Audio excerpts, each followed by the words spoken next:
So I recently set up this old cheap Strat to play like a lap steel, and I thought I'd make myself an equally cheap volume pedal to go with it, so I could make some of those typical country sounds. I'll be using this broken expression pedal that I got from a gig venue, I think. Cable doesn't work, but I think the pot's still good, so it's pretty ripe for being turned into a volume pedal. I'm just going to cut this cable off so it doesn't get in the way when I'm trying to desolder the wires later. To replace the cable, we'll be adding 2 pots, and honestly, they're the only components we're going to use. Here's the schematic I'll be following to make the pedal.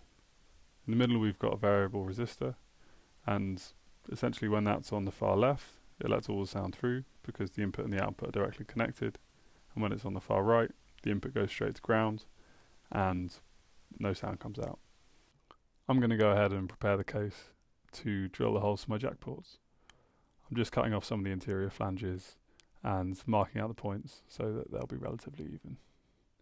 I'll go ahead now and drill it off camera. Now the hole's drilled, I can go ahead and install the jack ports. This was a little bit fiddly because I drilled the holes a bit too close to the flanges, but it turned out alright in the end. That's more than can be said for the soldering though. Made a bit of a pig's ear of this and melted some of the components. Ended up turning the camera off because it was just taking such a long time. Still finding that with soldering really. Some jobs go really smoothly, I have no trouble with it at all.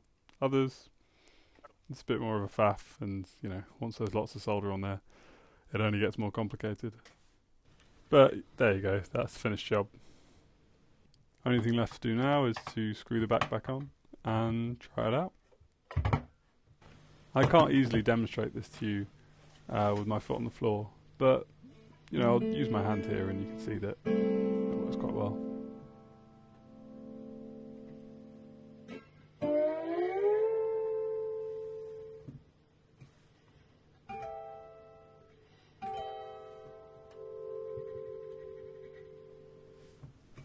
Well, I'm pretty happy with that. Thanks for watching.